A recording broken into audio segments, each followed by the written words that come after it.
Okay.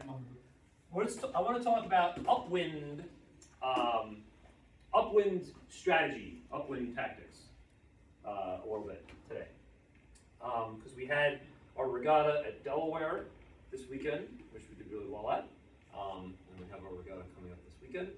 And there are just some concepts that kind of came up at the Delaware regatta that we kind of saw, that I saw, that I want to just kind of go over and kind of make sure we're all, kind of understanding and on the same page on certain things. So we haven't talked about wind shifts in the past, right? So give me some basics about wind shifts that you remember or you know. You get headed or you get lifted. And what does that mean? So on this boat, I'm sailing upwind. What does it mean if I get lifted? Lifted is the wind shifts like farther, like pointing away from you, so you can head up more. Okay, so in this case, so I can head up more if I'm lifted. So in this case, that means the wind would go which direction, right or left? Right. Say it with conviction. To the right. To the right. Correct. To the right. If the wind shifted to the right, I would now be able to, on what tack is this boat on? Starboard. Starboard.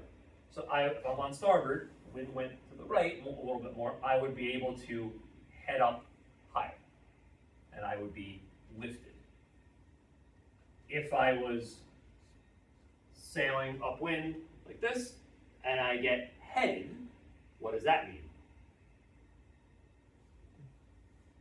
You're heading, like you can't head up as high as you could if you were just coming straight.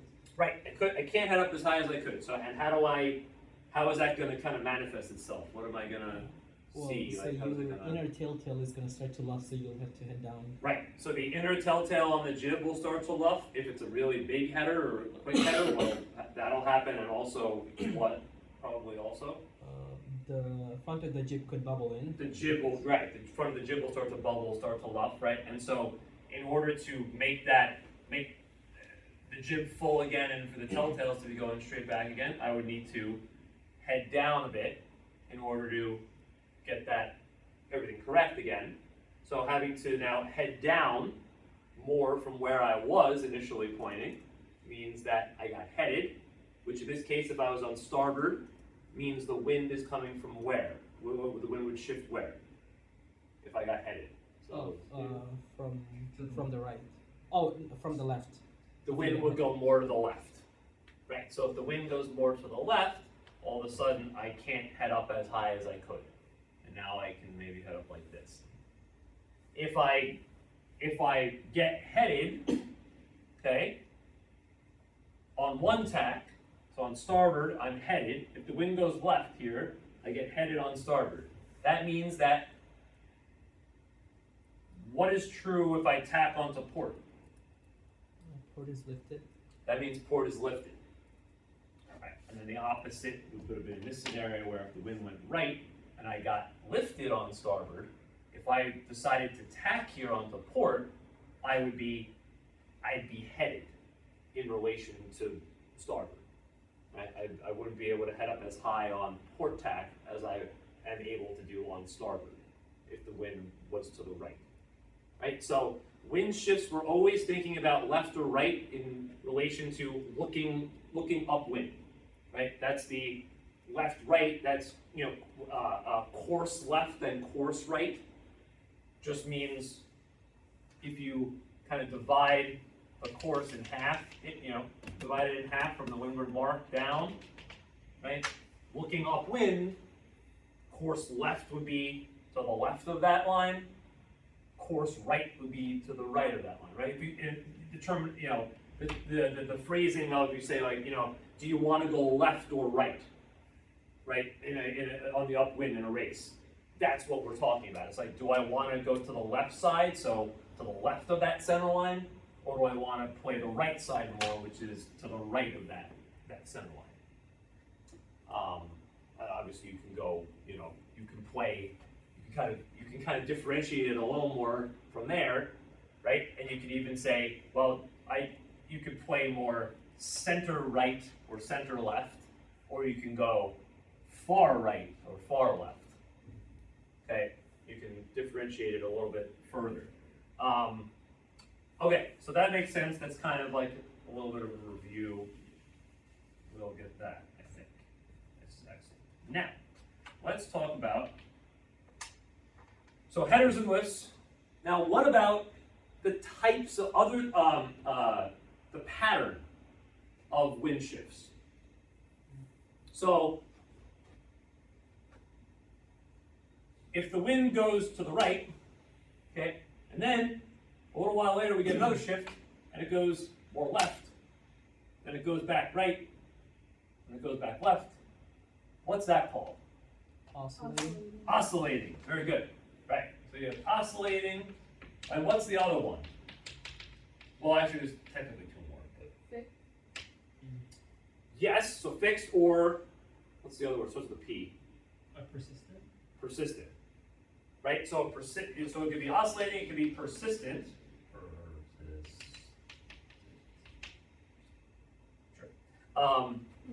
ENT is right. Yeah, close enough. Persistent. So persistent would be, it starts to go right, and then it keeps going right. Right? It doesn't flip back.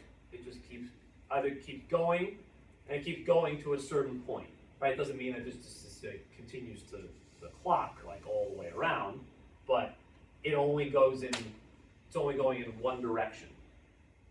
So a lot of times this is the case when you have and I think we mentioned this before, a lot of times it's the case when you have like land, right?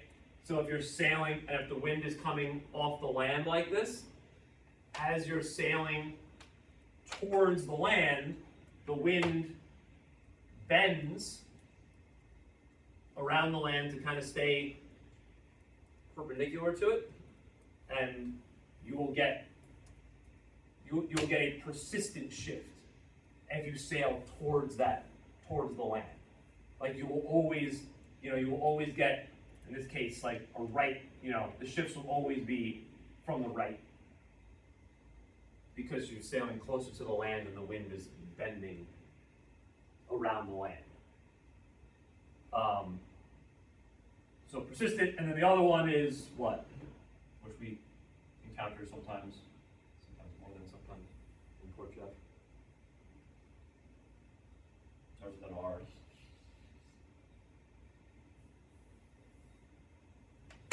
Ridiculous. Yeah, no, random. Right, so it could be random. There might not be, right, so oscillating implies some kind of pattern, right? Some kind of timing pattern. Doesn't have to be always the same, or it doesn't have to be always consistent, but random is kind of, like when we get wind off the hills there in Port Geoff, where it's just like, you don't really know what the next shift is going to be. Like it depends on what happens when it comes off the shoreline, and it could be a header, it could be a lift, it could be, who knows. It could be 60 degrees to one side, whatever. So most times, the majority of the time, the wind is in some kind of like oscillating pattern, right? Meaning that you get new puffs of wind, new breeze, and it's going from side to side. So the key is to kind of figure out how do you use these wind shifts and sail to the wind shifts to race the boat upwind optimally, right? To get to the windward mark as quickly as possible. So one of the first, I think, super important concept is you always want to, if you can, you always want to be in phase with the first shift off the starting line. Right? Or you want to get in phase as soon as possible. So what does in phase mean? In phase just means you want to be sailing the lifted tack. The tack that's going to point you closer to the mark. So, in this case, like this, the wind was kind of like that in relation to, let's actually back up 1 second. So, if I wanted, right now in this case, things like this, how do I find out, how do I determine what side of the line is favored, where the wind is coming from, the whole thing? How am I going to do it? Your wind is coming from the right, right? Yes, but how do I know that? Like, if I'm in a sailboat, like if I'm in the boat, obviously, like I don't have the arrow on the board right. there showing me that, right? Yeah. And you have a flag, or so the sails are going to like move on their own to be kind of like in the integral curve of the wind. Something. The who? like the wind. Sorry, the wind It's a pushes you in a You're in that, it direction, is. and the sail will automatically orient itself in like the least resistance path. So it'll kind of like be like you have a flag. If the flag points that direction, Yes. it's coming from here. Correct. Yeah. He's Right. using different words. You're using, right, but you're right on the flag, yes. And then and you're right about the sails. What you're going to do is you point your boat into the wind. Because when you point your boat into the wind, you go into irons, right? Sails go in the middle, and you'll be able to tell exactly where the wind is coming from.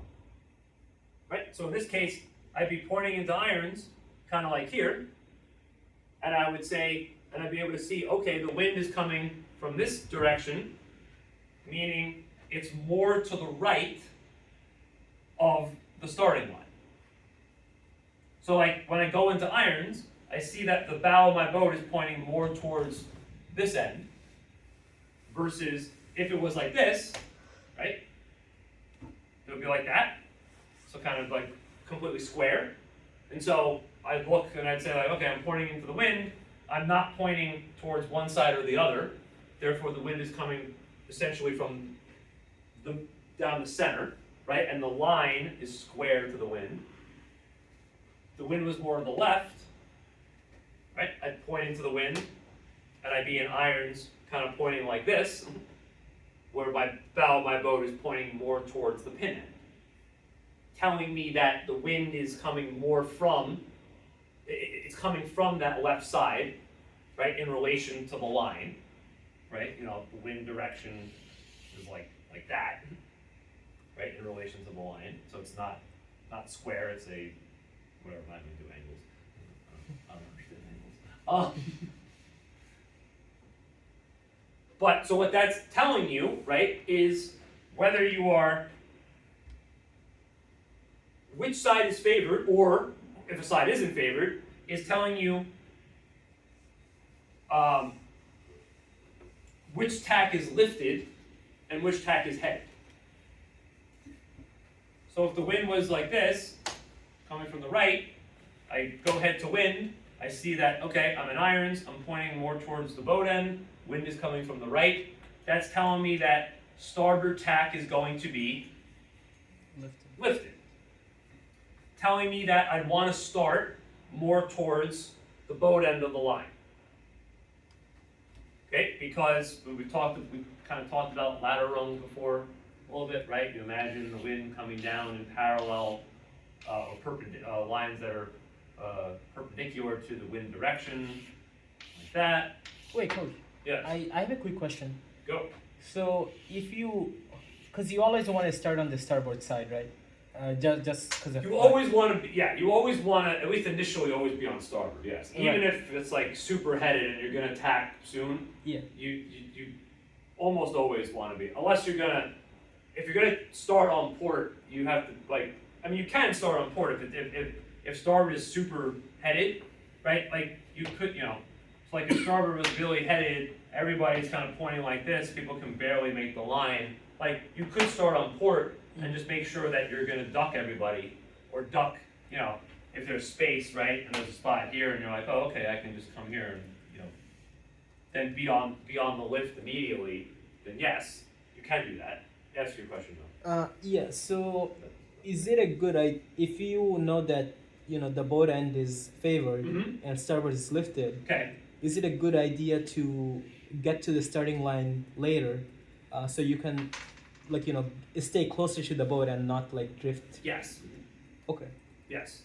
So if you know that you want to start at the boat, Yeah. you probably don't want to come in here and try to stop your boat at like a minute or like at a minute 30, right? Or a minute even, because you're not gonna end up at the boat, Right. because there's gonna be some inherent amount that you're gonna drift, Mhm. right? Even if you're trying to hold your spot, and what's gonna happen is someone's gonna be able to either maybe come from over here, or someone's gonna be able to do a port approach thing, right? And like we've talked about before, the port approach is not just for tacking and at the pin and starting at the pin. Think about this, right? This boat, if this is like 40 seconds, right? And you're here, and this boat wants to start at the boat, and there's like a spot here. This boat can just come and be like, ooh, this is good. I'll go right here. And then, let's say this is now, maybe that took 10 seconds, so maybe that's 30 seconds, right? So now you've now gone over here, this boat's over here, right? And this boat is now closer to the boat end than you were by setting up too early. Right, so I think yes, if your goal is to start as close to the boat as possible, you can't set up too early. I see. Okay. Because again, there's inherently you're gonna drift and you're not gonna be able to hold that exact spot for a minute plus.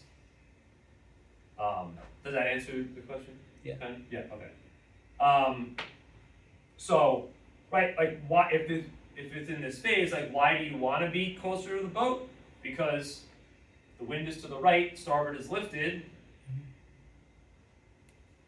Boats that are farther to the right are on a higher ladder rung, right? They're closer to the wind than boats that are farther left. So you'd want to start as close to the boat as you could. Doesn't mean you have to win the boat. It just means you probably have to be, in the boat third of the line. Because we're going to talk about what happens next. Right? So we talk a lot about the starts and but now, what happens after this? Right? So now we start sailing. Right? Now we're sailing upwind. And one of the questions that is gonna inherently come up is, well, when do we tack? Right? Like what are we using to gauge our decisions on when we actually tack here? So, assume, right, this is up here, right, so we're not, we're lifted, but we're not on ley line or anything like that, like, we're not making the windward mark, we're just on the lifted tack, and we're sailing. Okay, so, tell me what you guys think. What's going through, so if you're this boat, right, so we had a great boat start, and we're sailing off. What's going through your mind here? What are you looking for? What are you thinking about? Just go all the way up and then over. Just go all the way, Yeah. all the way up and over. Yeah. Okay. That could be the correct answer. I think it's always So, so when would that be the correct answer? Avery's idea of, well, let's just go up to where? You're talking about like go up to the ley line. Yeah. Like go up to here, tack, and then I would have gone even further. oh, Avery would have gone even further. Okay, she would have gone up here, tacked. Yeah. Okay. When would that be the correct answer? And there is a situation where that might be that would be the correct answer. Let's think about wind shifts too. If there's maybe current. Okay, how so? Like Oh, from no, left no. to right. Huh? From If the left to current's right. pushing you left to right, so if it's like Well, no, never mind. like that, No, never mind. It doesn't work. I was thinking of No, something.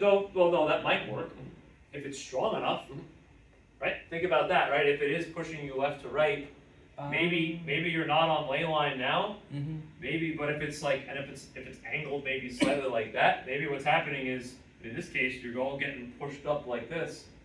So maybe, yeah, maybe you're gonna ultimately, as you sail up, you get pushed like that, and all of a sudden you're actually on ley line.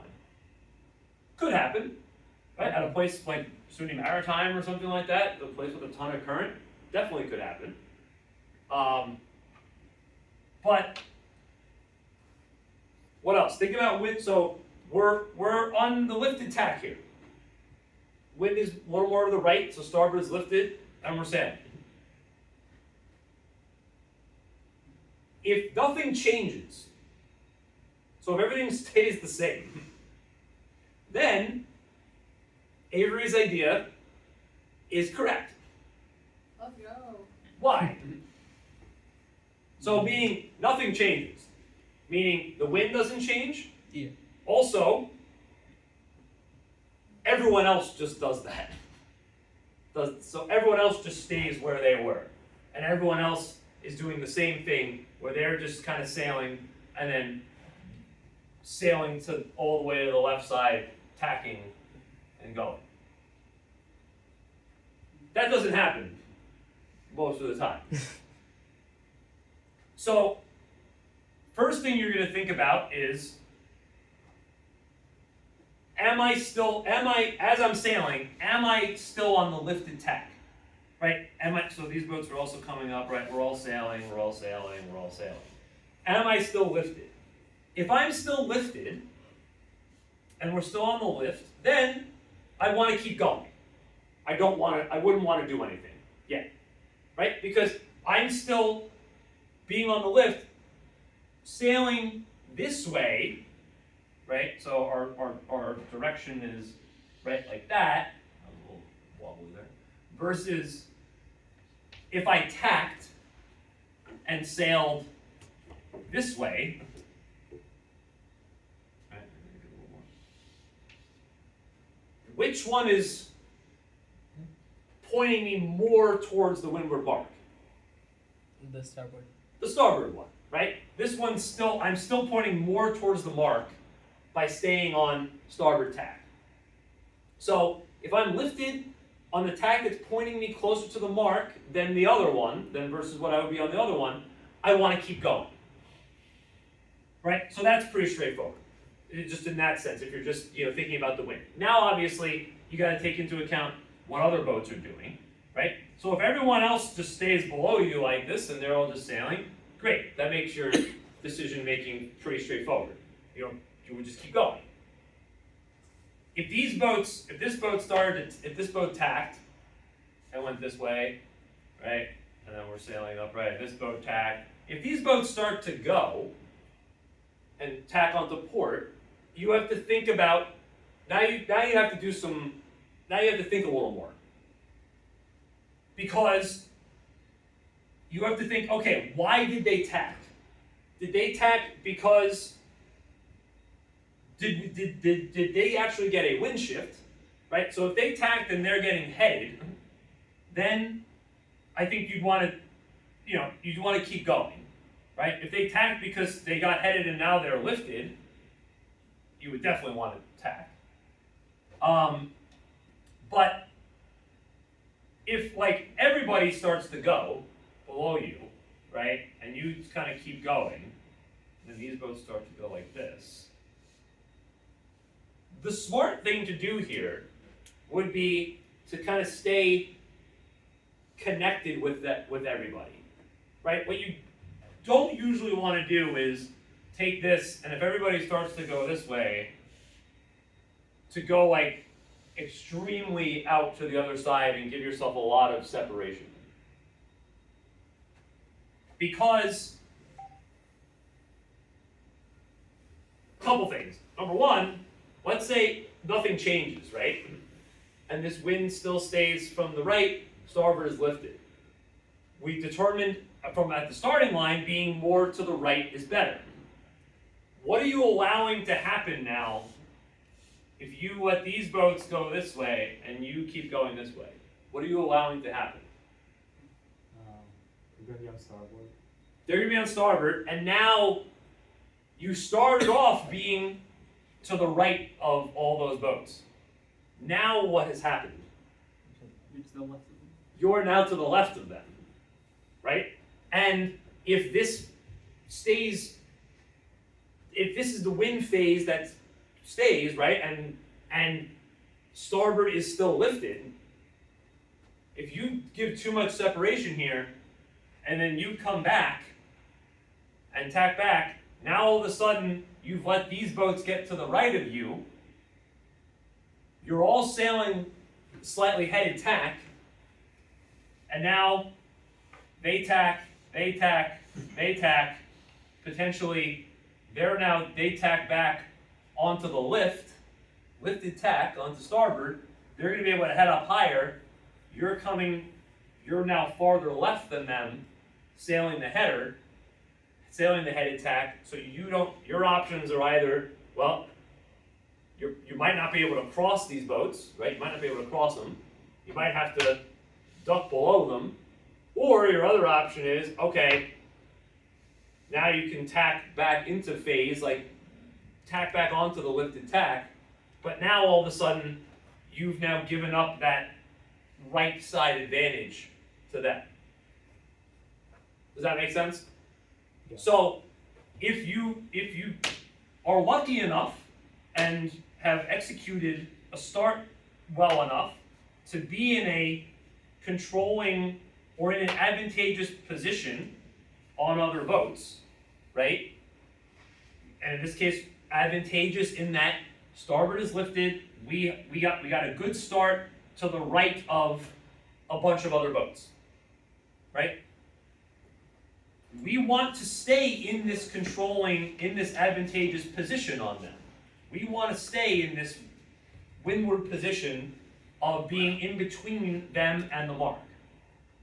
So that means that if there isn't a shift and these boats all go, we want to just kind of keep a loose cover on them and go with them.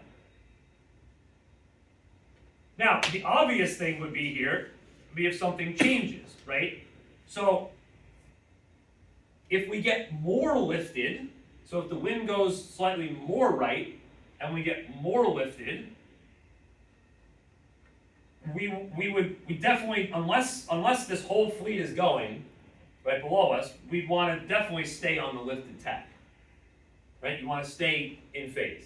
Now, where that changes, let's say it's lifted, so like starboard still bring us. Now, obviously you get to a certain point where even though you're lifted, once you get close enough to the mark, you're going to you need to tack onto port, both to get to the mark, but also, right, because that's, even though port is headed, once you get close enough, that's actually going to start to point you more towards the mark than staying on the lift. Right? Like, now, at this point, even though I'm lifted versus port, I'm starting to now go that way versus that way.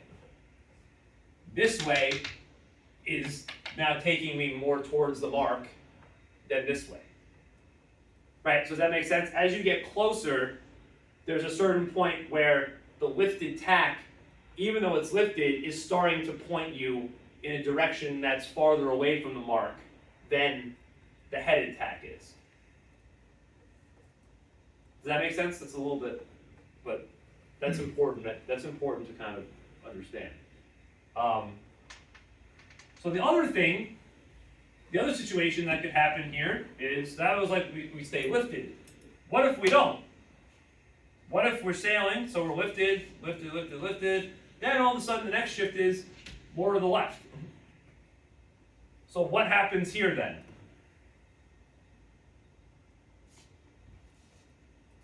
Once the wind goes from there to here, and we're all on starboard, we're all going to get headed. Right. We're all gonna get headed. So we're all gonna go like that. So, what's gonna happen then is you want to tack and get on the lift. So you want to tack onto port because port is gonna be more lifted. What you want to try to do though is you want to try to be able to, if these boats also tack, right, which they probably will, you want to be able to cross as many of them as possible before you tack. In order to still kind of, if you can, right, cross as many as possible. If you can cross, any instance where you can cross a boat, you want to do it. Because if you cross a boat, you're going to be ahead of them at that moment in time. If you can't, you might not be able to cross everybody, right? So maybe this boat tacks, maybe you're able to cross them, but maybe this boat, tacks, and like you would have to keep sailing on the header, and so in this case, maybe it makes sense, like maybe you would tack over here, and you're all lifted, because what you want to do is you want to lead, unless you're sure that the wind is going to stay left, or maybe it's going to go even more left, right? If it's oscillating, I erased the word, but we had oscillating written there.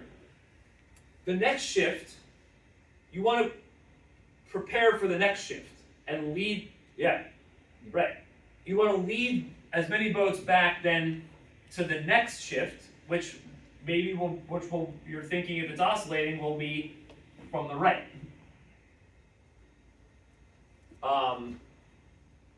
But again, one of the big morals of the story is you want to try to stay on the lifted tack as much as you can. Right? If you're headed, you want to tack. If you can if you can cross a few boats before you do that, great. But if not, you want to get on the lifted tack as soon as possible. So I think so Cassie and Avery had a good the race that they won this weekend was kind of you guys had a good pin start, right? And you guys kind of tacked in, whatever. And then what ended up being the case was you took this up, I don't know if it was like really lifted per se on starboard, but it was whatever it was, right? You were just kind of sailing. And then I don't know if you noticed what you were doing or not, but you guys waited until you got headed, right? And then tacked on the header, so the wind went left up here, right? And then everyone else was, had or tacked already, or boats that were still with you, but then they also got headed, right? And then once they tacked, but you were now you were to the left in that left shift, and you were now, right, ladder rungs above them, right?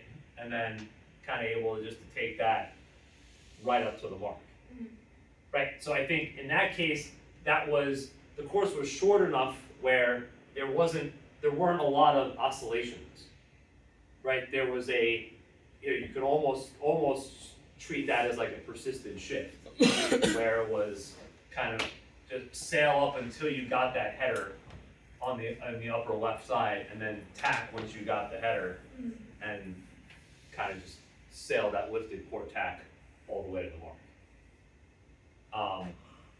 If that hadn't happened, right? So let's say if that lift hadn't lasted the whole time to get to the mark, obviously, and if you got headed again here, you would probably want to tack again, and then sail up, and then wait for that next left shift. I think because it was kind of coming in kind of waves, where you would get one, and then it would kind of, that would go away, and then you would kind of get the next one coming down. Um, I think if you can stay sailing on the lifted tack and on the tack that's pointing you at the mark, and you're in clear air, that gets you like 75% of the way there. Because I think if you're doing that, you're going to kind of inherently be making most of the right decisions in relation to other boats also. If you're kind of doing those basic things of staying on the lift, sailing in clear air, pointing at the mark. I think one thing I was talking with Geoff and Kai about this morning after practice was we were talking about the example of so Geoff and Kai in their last 2 races over the weekend, it was a little different than that race or than most of the day where the left side was advantageous. Actually, it ended up the last couple races the right side was better because you were getting puffs more from the right, so you wanted to get right. The thing that we talked about though this morning was because what they did was both races, second race a little less so, but they overshot the ley line because they were trying to nail the ley line, like tack and get on the right spot. They were trying to do that from really far away. So they were like 20 boat lengths or more away from the windward mark. And so they're like sailing over here, like super far away. They're looking over their shoulder and they're trying to like get the angle. And usually what happens if you're trying to nail the ley line from that far out is you're gonna end up overshooting. You're gonna end up going too far. And that's exactly what happened to them. They ended up going too far. So they ended up kind of over here, and they would get these right shifts where they would get really lifted on starboard. So close hauled was pointing them like that way. So at this point, right, number one, just never try to hit the ley line from super far away. You're gonna end up sailing extra distance, one way or the other. Whether it's because you overshot it and now you're kind of have to reach down to the mark, or because you tack eventually and then you get, let's say the wind goes left and you get a big header on starboard and you're already on the ley line or over the ley line, but now you're getting headed. Now you're gonna have to sail this header for a long distance, or you're gonna have to tack onto the lift, but that lift is now taking you even farther past the ley line. So what you need to realize here is like, look, like if you're kind of sailing this way, just think again about what tack is pointing you closer to the mark. See you on what tack is pointing you closer to the mark. Like the meeting's today. Yes, tonight at 8:30. Yes. Thank you. I'm done. Tack here. Even if you're not on ley line yet, right? It doesn't matter. You're so far away. You don't have to be on the ley line from so far away. Because at this point you're going to sail up. Maybe you get lifted, maybe you end up making the ley line. If you don't, if you get headed, that's also fine. Because now you can just tack onto the lift, but closer to the mark.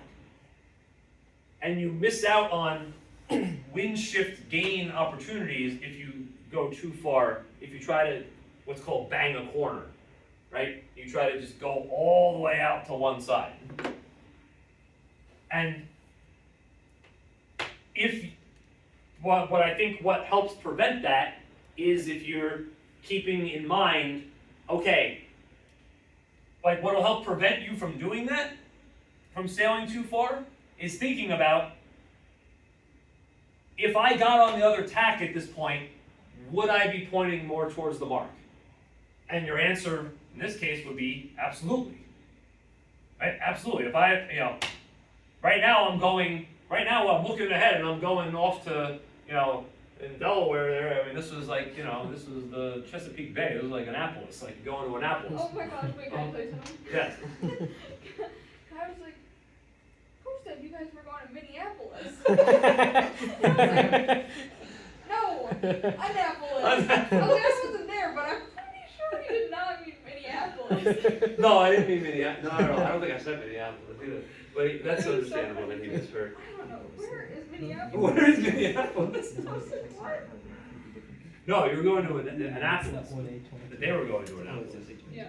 Jeff and Kai were going to Annapolis. Oh, I don't think you guys were going to Annapolis. I was trying real hard not to bang any corners. No, you guys weren't banging the. No, you guys How were would not he have banging. heard that? No. Mm. Sophia maybe was going. That- Sophia may have been going to Annapolis at one point. Mm. Actually, yeah, I think she was. Yeah. So I think that race where you and Kai got second, Mhm. I think that's a good example of. I think you guys were doing tacks in like essentially mostly the right places on that upwind. Yeah. Where you were. Oh, you're back. I thought did I leave my umbrella in here? Maybe. You were tacking on the shifts. Yeah. And like every time you got headed, more or less, you guys would tack. And that worked. Yeah. The second race it just didn't work because the start wasn't as good. Yeah, That was some weird stuff going on. that was the issue with that. It was you just didn't get off the line cleanly. Yeah. Right. So that's the other one of the other key concepts here, right? This all makes sense. I might have left it in one of the dining halls. Lunch. Oh no.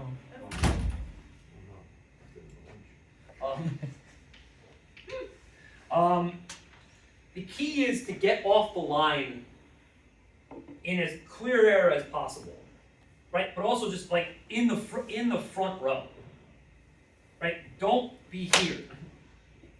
Bad. Don't do that. If you can, like, do anything you can to not be like in the second row or the third row or something. Because number one, obviously these boats are immediately ahead of you anyway. Number two, you're not even, you're getting the wind that's coming down that's getting filtered through these sails. So you're not even getting the true, number one, you're getting less wind, right? Because it's going through these, so you're getting bad air. But also, it's not even like, so a lot of times if you might notice this, like if you're behind several boats, all of a sudden you'll look and like, they'll all of a sudden get like lifted a bit.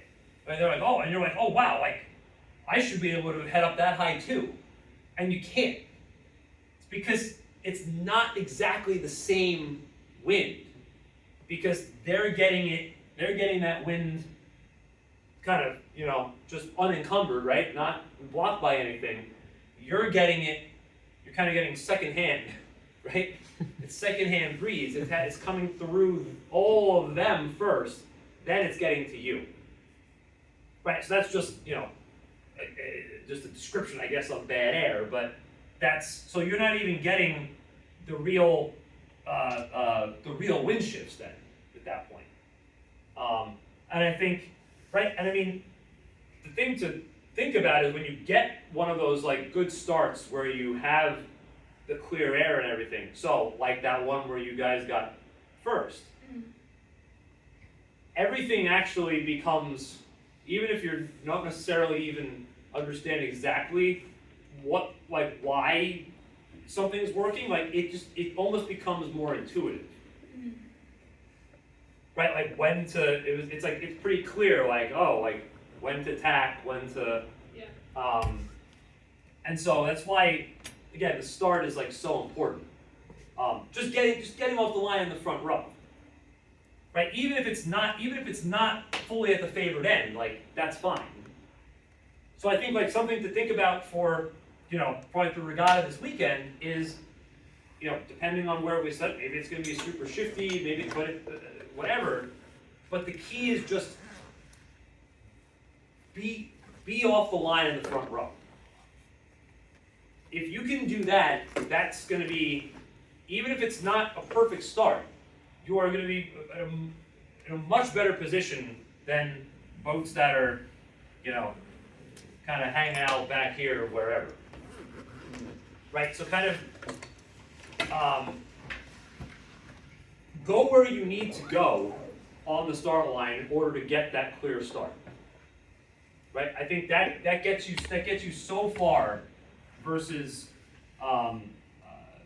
trying to fight for, you know, potentially fight for like a favored end and trying to get like a start right at that favored end, but getting a bad start there. I think if you're, you know, if you look and you're like, oh, I could have been like slightly, I could have been, you know, 5 bolt lengths away from it, and I would have been in a clean, you know, would have been a clean spot, and I would have been able to just get a clean start. You know, that's better than getting into the pin's favorite, let's say, like getting into some giant kerfuffle over here, you know, and it's just like, well, I'm at the pin and I'm trying to fight for the pin, and this guy's not tacking, this guy's pushing me up, and it was all sorts of nonsense. And then this boat that was over here is like, okay, that's fun, bye.